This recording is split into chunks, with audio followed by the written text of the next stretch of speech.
over 50 years, the Ford Mustang has ruled American roads with style, speed, and power. But one Mustang stood above them all, the Boss 429. It was built to crush the competition, and these 10 shocking secrets prove why nothing else could beat it. Number 1, it was built for NASCAR, not the street. In the late 1960s, racing was everything to car companies. NASCAR, the biggest racing league in America, was where the real champions showed up. Ford wanted to win, and they were tired of losing to cars with big, powerful engines from other companies. So they came up with a wild idea to build an engine so strong, so fast, that it could beat everyone else on the track. That engine became the Boss 429, but there was a hidden truth. NASCAR had a rule. If a company wanted to race with a special engine, they had to put that engine into at least 500 regular cars that anyone could buy. Ford didn't want to make a bunch of street cars with a racing engine. They only wanted to win races. So they found a sneaky little trick in the rule book. The rule said 500 cars had to be sold to the public. But it didn't say that the body of the car and the engine had to be made together. That tiny loophole helped Ford do something clever. They put the Boss 429 engine in Mustang bodies for the public, but on the racetrack, they raced it inside a totally different car, the Ford Torino Talladega. That car had better aerodynamics, which helped it fly down the track faster than anything else. The Boss 429 engine was a giant. It had 429 cubic inches in size, was made with forged steel parts, and came with a giant 4-barrel Holley carburetor. It breathed in more than 1,000 cubic feet of air per minute, and its heads had something special, semi-hemispherical combustion chambers. That means they were almost shaped like half a circle, helping the engine fire stronger and run smoother at high speeds. When it was finally ready, the Boss 429 made its racing debut in the 1969 NASCAR season. On March 30th, Cale Yarborough, one of the best racers in the world, drove a Mercury car with the brand new Boss engine at the Atlanta International Raceway.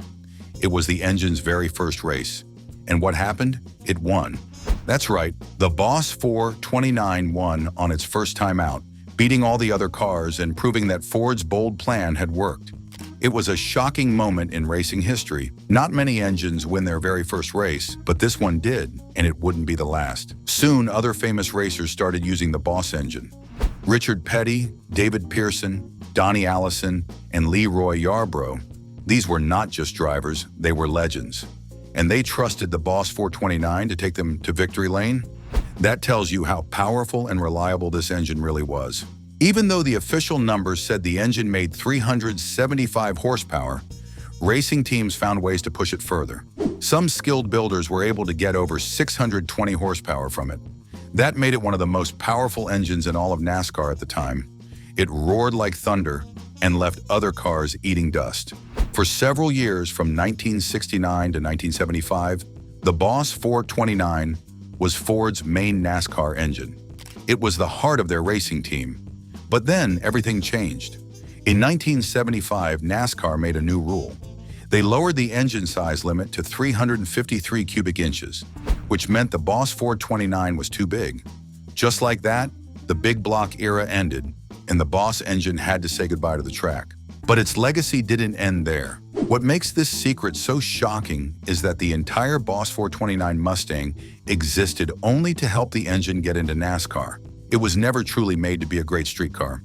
It had to be tamed down to meet rules about emissions and noise, so it never showed its full power on regular roads. That's why some people who bought the car back then were a little disappointed. It looked tough, but it didn't perform like a race car on the street. That's because it wasn't supposed to. It was a race car engine hiding in a Mustang suit just to check a box in NASCAR's rulebook. Ford didn't care about making a perfect street car. They cared about one thing: winning, and when they did. Number 2, hand-assembled in a secret facility.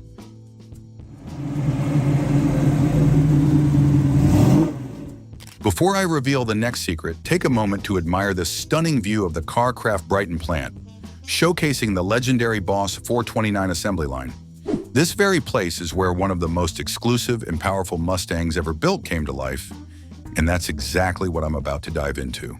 Back in the late 1960s, Ford had one big goal: to win in NASCAR racing, as I mentioned before. To do that, they needed to put a massive 429 cubic inch engine into a production car.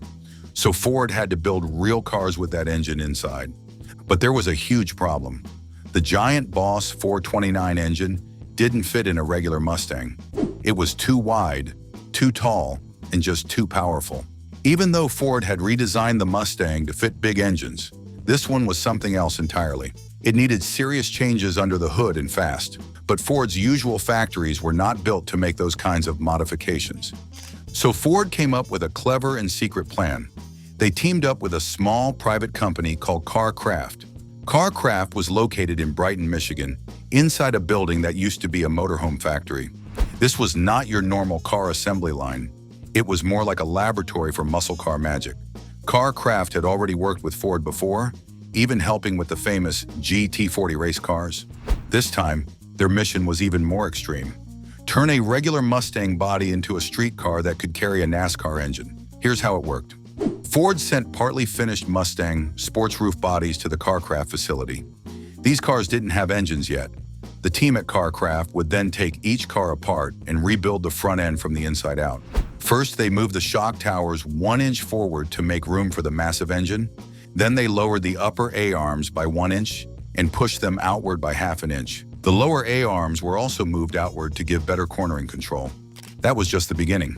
CarCraft added heavy-duty shocks, thicker front and rear stabilizer bars, and powerful front disc brakes.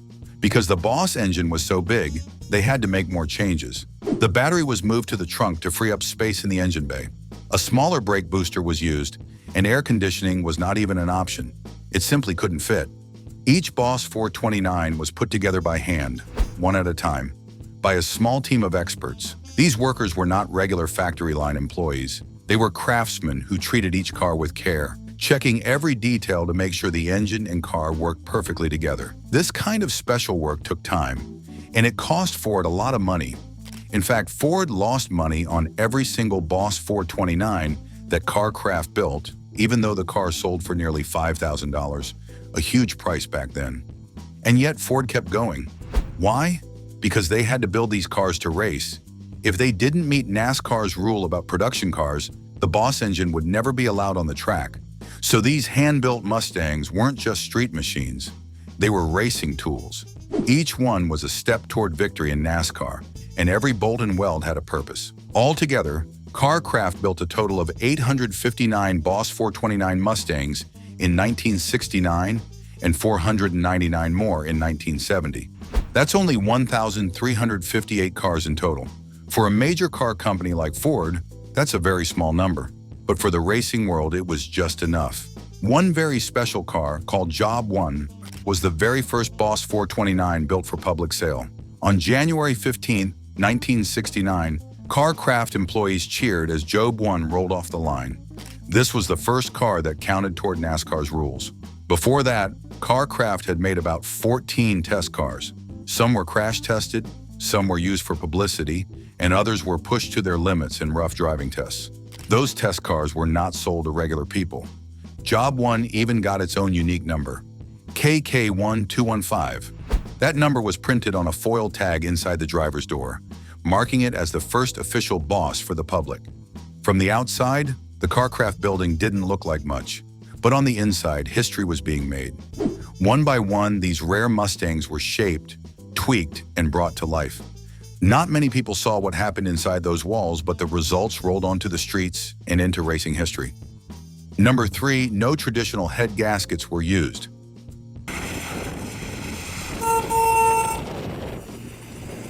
Now, this is something that might just blow your mind.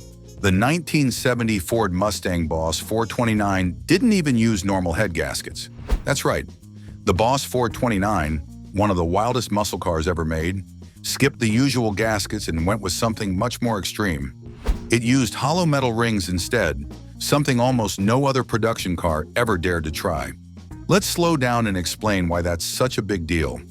Most cars use flat gaskets between the engine block and the cylinder heads. These gaskets help seal everything up so nothing leaks. Not the fuel, not the air, not the coolant, and definitely not the hot exhaust gases. They're important, sure, but they're also kind of ordinary. You can find them in every regular car on the road. But the Boss 429? It wasn't a regular car. It was born from racing, built for power, speed, and to win.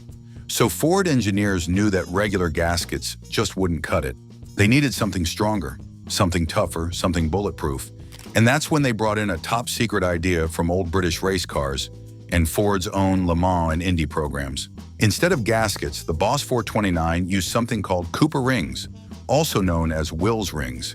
These were not flat sheets or soft rubber pieces. They were small, hollow rings made from metal tubes shaped like the letter O. Each ring wrapped around a cylinder, sitting in a special groove that was carved right into the engine block. Now here's where it gets really cool.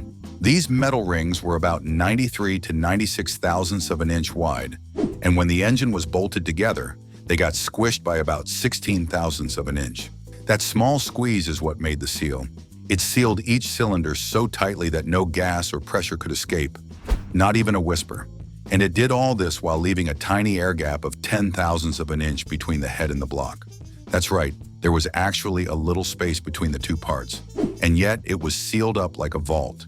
To seal off the oil and coolant passages, so they wouldn't leak either, Ford also used special O-rings made from DuPont Viton rubber, tucked into their own little grooves. Every part of this design was meant to survive high pressure, high heat, and hard use. But why go through all this trouble? Because normal gaskets just couldn't handle what the Boss 429 was built for. That engine roared with so much heat and power that soft gaskets would wear out or blow out over time. The Cooper rings, on the other hand, were made from super strong alloys, like Inconel, and some were even silver-plated to help with heat. These rings could take massive pressure and temperatures without failing. They didn't stretch, melt, or break under stress. They sprang back into shape, holding tight even after many engine cycles. In fact, the metal was so strong and the spring back so perfect that it made the Boss 429 nearly leak-proof. That's why racers loved it. That's why it earned the nickname shotgun engine. It didn't just run, it fired with explosive precision, and it didn't let anything escape. This crazy idea wasn't brand new, though. Cooper rings had been used in British race cars back in the 1950s, and even in some experimental Ford race engines for Indy and Le Mans. But bringing that racing tech into a street-legal car, that was bold and shocking, and only the Boss 429 ever pulled it off like this. Now, these rings did need special care during assembly. The grooves had to be just the right depth, not too shallow, not too deep. And since the metal was thin, the rings could get damaged if someone handled them too roughly. One little dent or crimp, and the seal wouldn't work right. So Ford's builders had to be extra careful, almost like watchmakers. But when done right, this setup worked flawlessly. It made the Boss engine tough as nails and strong as steel. The no-gasket method was rare, risky, and totally genius. Number 4, Twisted Hemi, a unique chamber design. You could say the true heart of the Boss 429 lies in its combustion chamber, a classic Hemi design, but with a unique twist. It's called the Twisted Hemi, and it's not just a cool nickname. It's one of the strangest and smartest designs ever to go inside a muscle car. Let's start with this. The Boss 429 wasn't just built to look tough. It was built for one thing, speed, but not regular speed. We're talking track-burning, race-winning, jaw-dropping speed. And to get there, Ford's engineers needed something new. Something that could breathe better, burn fuel faster, and roar louder than anything else on the road. That's where the Twisted Hemi came in. At the heart of this engine was the combustion chamber, the place where air, fuel, and fire meet to make power. Most muscle cars used a wedge chamber at the time, which worked okay. But Ford wanted more. So they took inspiration from the legendary Hemi design, short for hemispherical, because the top of the chamber looks like half of a ball. That shape lets air move in and out quickly and cleanly, which helps the engine make more power. But the Boss 429 didn't stop there. Instead of copying the same Hemi design used by Dodge or Chrysler, Ford gave it a twist, literally. They rotated the intake and exhaust valves about 30 degrees counterclockwise from the usual Hemi layout. That may not sound like much, but it changed everything. By twisting the valves, the engineers improved the angle of the intake and exhaust ports. This lets air flow through the engine more smoothly, like opening a window straight to a breeze instead of letting it hit a wall. The air didn't have to bend around corners or squeeze through tight spots. It just rushed in and out, fast and free. And those valves, they were huge. The intake valve was 2.28 inches wide, and the exhaust valve was 1.90 inches. That's like putting giant doors on a room, so more air could come in and more could get out. Add that to the better angles, and you had an engine that could gulp air like a giant taking a deep breath. Now here's where it gets even cooler. Many of these cylinder heads also had dual squish zones, little flat areas on each side of the chamber that helped mix the air and fuel better before the spark plug lit it up. Think of it like stirring cake batter until it's just right before baking. That better mix meant a stronger explosion, and that meant more power. And guess where Ford put the spark plug? Right in the middle of the chamber, perfect for even flame spread. But here's a twist within a twist. Some racing versions of the Boss 429 didn't use those squish zones. Instead, they had a full, clean hemispherical shape with no pads at all. Why? For even more high-end power in races where mixing wasn't as important as breathing. So depending on where you found the engine, on the street or at the track, you might get a slightly different kind of twisted Hemi. And what were these magical heads made of? Aluminum. Not iron like most engines. Aluminum is light and cools faster, which helps the car lose weight and stay strong under pressure. That made it better for racing and better for bragging. But the really shocking part? This engine was meant for NASCAR, not your local car show. The Boss 429's twisted head design came from Ford's secret plan to take over the racing world. They had to build a few cars for the street just to meet the rules. So only a small number of these beasts ever made it out of the factory. And inside every single one was this sneaky, smart, and powerful twisted Hemi design waiting to tear up the track. So while other cars had normal engines, the Boss 429 had something special, a twisted mind inside a muscle car body. Number 5, home to the first Dominator carburetor. In addition, it was the first home to one of the wildest, most powerful carburetors ever made. This was not your everyday engine part. It was called the Dominator, and it truly lived up to its name. The story begins when Ford teamed up with Holley, a famous name in car parts, to create something big, something that could feed a super hungry engine with all the air it could possibly need. The result was the Dominator carburetor, and it could gulp down more than 1,000 cubic feet of air every minute. That's like having a wind tunnel stuck on top of your engine. At the time, this was a huge deal. No other 4-barrel carburetor could do that. Why did they need something so powerful? Because the Boss 429 engine wasn't just for cruising, especially for NASCAR, where every little bit of power counts. The bigger the airflow, the more power the engine can make. But here's the catch. The Dominator wasn't made for just any car. In the beginning, it was only for Ford's top racing teams.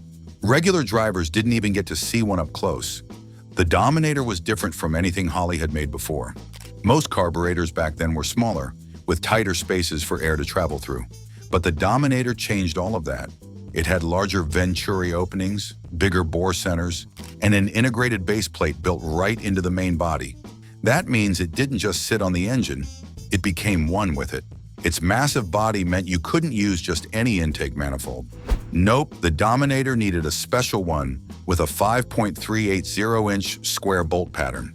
That's a fancy way of saying it only fits certain engines, ones built to handle serious performance. And the Boss 429 was one of them. Even though the first production, Boss 429 Mustangs came with smaller 735 cubic feet per minute carburetors for street use, the Dominator was developed for this car's racing heart. It was like the Mustang had a secret superhero suit hidden in the back closet, just waiting for the right moment to come out. The Dominator wasn't just powerful. It had special features like screw-in air bleeds and annular boosters, which helped tune the engine perfectly. It even had a 4-corner idle system so that everything ran smoother, especially at high speeds. Racers loved this because it meant more control, more tuning options, and more wins on the track. Later, Holley decided to share the magic. The Dominator was no longer just for Ford teams. It became available to other racers too, no matter what brand of car they drove. That's when it became famous across the racing world. But it all started with the Boss 429, the first muscle car to wear this secret weapon under its hood. Number 6, came back from the dead for 1980s drag racing. After so much, still by the early 1970s, Boss 429's roar started to fade. The mighty engine that once ruled the roads and tracks was taken off the stage. Ford stopped building it. It was too expensive, too heavy, and just didn't fit the rules anymore. For many, it looked like the Boss 429 was gone forever. But then, something wild happened. In the early 1980s, drag racing rules changed. The National Hot Rod Association said all pro stock engines had to be 500 cubic inches or less. That meant Ford racers needed something strong enough to compete, but nothing new was ready. So what did they do? They reached back into the past and brought the Boss 429 back from the dead. Yes, after more than 10 years of silence, the old Boss V8 was called back into action. Racers had no other choice. It was either that or be left behind on the track. They took the old design, added modern parts, and made it stronger and faster than ever before. The Boss was back, and it had a point to prove. One racer, Bob Glidden, led the charge. At first, he tried to squeeze the big Boss into a tiny Ford Escort EXP, but the car was too small and shaky. It just didn't work with the huge power under the hood. So Glidden switched to bigger cars like the Ford Thunderbird and Ford Probe. That's when the magic really happened. From the year 1985 to the year 1989, Glidden won 5 championships in a row using Boss-based engines. 5 in a row. That's not just good, well, that's legendary. Even though the engine had been forgotten for so long, it came back to crush the competition. Glidden and his family worked hard to keep the Boss alive. They updated it with new cams, fuel systems, and heads, but racing technology was moving fast. By the mid-90s, the Boss started falling behind again. Glidden won his last national race in the year 1995. 2 years later, he retired with 85 wins and 10 season titles. Still, the Boss 429 had done the impossible. It came back from the grave and ruled drag racing for almost a decade. This secret comeback isn't just about an engine. It's about not giving up. Most people think old engines are just museum pieces, but the Boss 429 proved them all wrong. Number 7, a 494 CID Can-Am version, was built. Let me ask one thing first. Did you know Ford built an even bigger version of that already giant engine? It was built for the wild world of race cars that had almost no rules. This secret monster was called the Boss 494. Back in the late 1960s, there was a racing series called Can-Am. In that series, car builders were allowed to do almost anything. There were no limits on engine size, speed, or power. It was a place where engineers could go wild, and Ford wanted in. They already had the Boss 429, but it wasn't enough. They needed something even stronger, even faster, even louder. So the Ford team took the Boss 429 and stretched it. They made the engine even bigger, 494 cubic inches big. They didn't just make it larger, though. The block, the big metal piece that holds the engine together, was made out of aluminum instead of heavy iron. That made the whole engine lighter, so the race car could move faster. But that's not all. The Boss 494 got mechanical fuel injection, which helped pump fuel faster and better into the engine. It used dry sump oiling, which kept oil flowing even when the car was twisting and turning on the track. Every single part was designed to survive high speeds and high heat. It was a racing engine made to fight hard and last long. The Boss 494 was so powerful, it could make over 700 horsepower. That's more than double what most street cars could do. It went into special Can-Am race cars, built by famous teams like Holman Moody and Allen Man Racing. These were not regular Mustangs. They were low, wide, and built only for the track. But here's the shocking part. Ford didn't build very many of them. Only a few Boss 494 engines were ever made, and most people never even saw one. They were rare, hidden marvels of racing history, secret weapons that only a few drivers got to use. Why so few? Because Ford's time in Can-Am didn't last long. The company pulled out of the series, and the Boss 494 faded into history. But for a short moment, it stood at the edge of what was possible, showing just how far Ford's engineers were willing to go. Number 8, it was the brainchild of Larry Shinoda. The Boss 429 is one of the most beloved Mustangs ever, and that's saying a lot. But it wouldn't have been nearly as iconic without the touch of legendary designer Larry Shinoda. And he didn't just design it, he battled for it, shaped it, and named it. Without him, the Boss 429 might have never existed at all. Larry Shinoda was no ordinary car designer. Born in Southern California in the year 1930, Larry had gasoline in his veins and a pencil in his hand from the time he was just a kid. Even during the hard days when his family was sent to an internment camp during World War II, Larry kept drawing cars. While other kids played games, he sketched race cars in his notebook and dreamed of speed. That love for fast, wild machines never left him. Fast forward a few years and Larry found himself in Detroit, the heart of the car world. He had already made a name for himself at General Motors, helping to shape the Corvette Stingray and other legendary cars. But when his old friend Bunky Knudsen moved to Ford, Larry followed. That's when everything changed. At Ford, Larry saw something that shocked him. The company had a new project on the table, a special Mustang built to beat Chevrolet's Z28 Camaro. But the design, it was all wrong. The early version, called the SR2, had fake exhausts, chunky chrome, and way too much flash. It looked like a costume, not a real muscle car. Larry knew younger drivers wouldn't fall for it, and worse, it had no real power under the hood. Larry wasn't afraid to speak up. He had been a hot rodder in California, someone who built cars not just to look good, but to race. He had won drag races. He had built engines with his own hands. So when he saw the SR2, he didn't just give it a few tweaks. He threw the design away and started over from scratch. In Larry's mind, the new Mustang had to move like a race car and look like a predator. He lowered its stance, made the shape more slippery in the wind, and gave it a bold, aggressive face. He cut the chrome and added sharp lines that screamed speed. This wasn't just a car, it was a threat to every other car on the road. But what would they call it? Every time someone asked Larry what he was working on, he had the same answer: the boss's car. He was talking about Bunky Knudsen, the man who had brought him to Ford. And just like that, the name stuck. The Boss 429 was born not from a committee or a boardroom, but from one man's vision and his loyalty to a friend. Number 9, it was the most powerful Mustang of its time. People called it the Boss 429 Mustang, and it held a title no other Mustang could touch. It was the most powerful one of its time. That's not just a cool fact, but it's a shocking one. Back then, car companies were in a fierce battle. Everyone wanted to build the strongest car. Ford, Chevrolet, and Chrysler were all racing to win this power game, but Ford pulled ahead with something big, really big. The Boss 429 was rated at 375 horsepower. That was already a huge number for the time. But here's the twist. People believed Ford was hiding the real number. Experts said the engine actually made more than 400 horsepower, maybe even close to 500. Ford didn't tell the full truth, probably to avoid raising insurance costs or drawing too much attention from safety groups. Now let's compare it to the other Mustangs of its day. The Mustang GT Cobra Jet, another fast car from Ford, had only 335 horsepower. That's 40 horsepower less than the Boss, at least on paper. And when it came to racing or drag strips, the Boss almost always came out on top. Even the Shelby Mustangs, which were known for speed, couldn't match the pure power packed into the Boss Mustang GT Cobra Jet. Other companies were also building strong cars. Chevrolet had its 427 engine, and Chrysler had the famous 426 Hemi.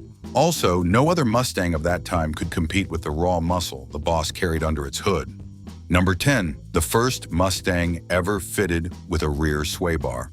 And the last secret that most car lovers don't even know, the 1970 Ford Mustang Boss 429 was the very first Mustang to ever come with a rear sway bar. But why did it need one? The reason lies under the hood, and it's heavier than you might think. The Boss 429 was built to carry one of the biggest and strongest engines Ford had ever made. That engine was huge and heavy.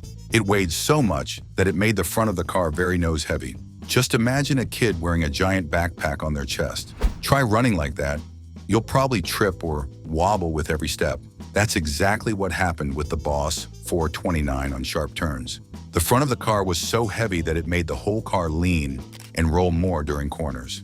Now, Ford engineers knew this was a problem. They wanted the Boss 429 to not only be fast in a straight line, but also to handle well on curvy roads and racetracks. So they came up with a smart plan to balance the car better. First, they moved the battery from the front of the car all the way to the trunk in the back. That helped a little, but it still wasn't enough. Then came the real game changer, the rear sway bar. Ford added a 3/4-inch sway bar to the back of the car. A sway bar is like a helper bar that connects the left and right wheels and keeps the car level when turning. It works like a tightrope for the suspension, helping it stay balanced instead of leaning too much to one side. This simple piece of metal made a big difference. The Boss 429 suddenly became way more stable and smoother in corners. It didn't wobble or tilt as much, even though the front end was still very heavy. The car felt stronger, quicker, and sharper when driving through turns. It didn't matter how fast you were, as long as the sway bar was steady. The car felt stronger, quicker, and sharper when driving through turns. The car felt stronger, quicker, and sharper when driving through turns. The car felt stronger, quicker, and sharper when driving through turns. Other Mustangs with big engines couldn't keep up, not because they weren't fast, but because they couldn't handle the road as well. Love these shocking secrets about the Boss 429? Drop a comment with your favorite, give it a like, and don't forget to subscribe for more amazing classic car stories.